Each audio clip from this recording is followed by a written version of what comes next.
Radio Rahim with ring announcer David Diamante. You know, you, for the main event, have the advantage of being able to chill sometimes and sit back and watch the action without any real responsibilities at the end of the night.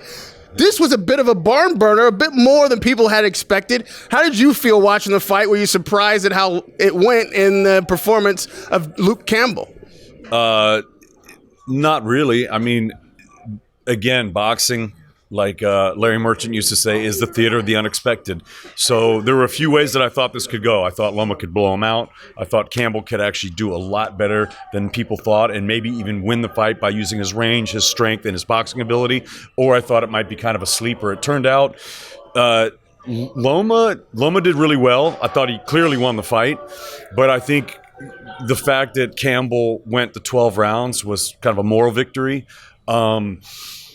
He's a class fighter. It's just that Loma's a step above. I mean, Loma's just really good, but he seemed to have a little bit of trouble at times. He got some real nice shots on Campbell at certain times, and there were a couple times when he really had him in trouble. But we've seen him really dominate people before. I don't feel like he really dominated him, like especially the early part of the fight. I thought Campbell won some of those rounds. He was using his stick a lot, keeping his jab out there, kind of fencing with it, and it was kind of a good.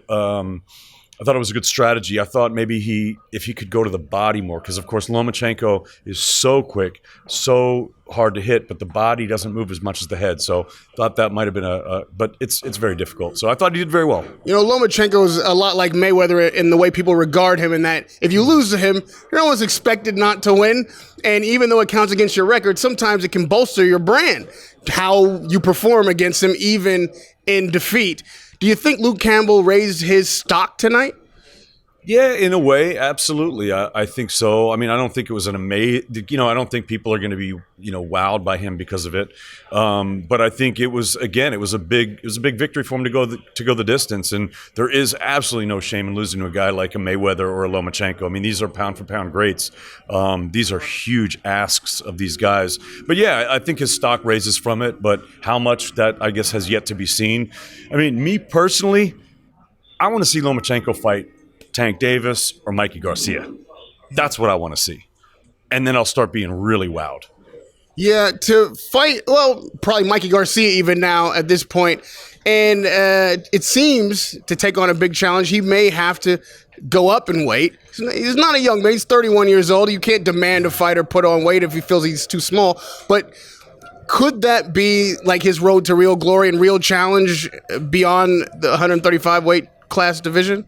I think because of his body style, it's more the other way around. I think the guys are going to have to come down to him.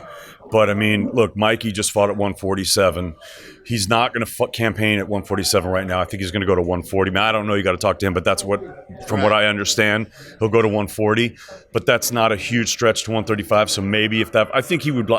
I think he would take that fight. I don't know, but I'd love to see it.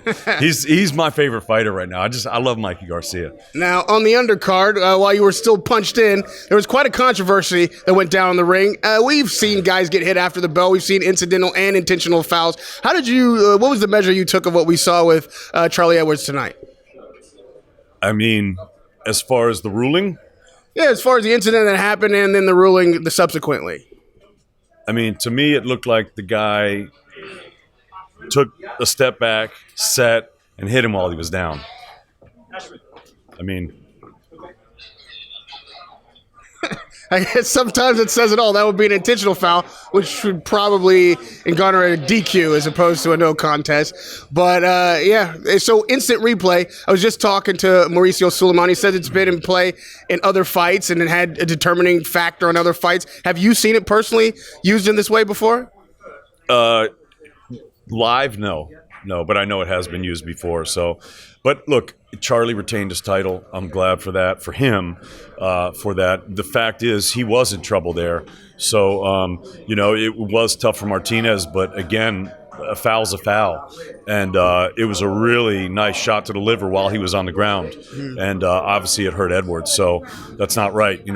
When you get a guy down, you got to step back and let the ref do his job, and then you come in and do your job to finish it up. You think instant replay is a good tool in the sport, something that should be used sport-wide? You know, in this situation, it seems to have worked. I'm kind of an old school guy.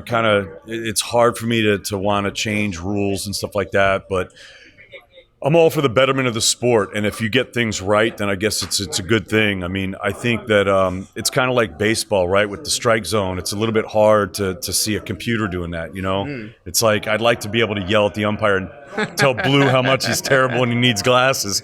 But, you know, when you have guys' careers on the line, I mean, there are lives at stake here. It's really serious, and we've seen some really bad decisions before and from refs and from judges in the past. Not naming any names, but we've seen it. So if you can get things right, I guess it's always a good thing. But, you know, look, I'm just an announcer, so what do I know? Who knows? Maybe we can get instant remark of the cards when we have these judges blowing decisions for these fighters.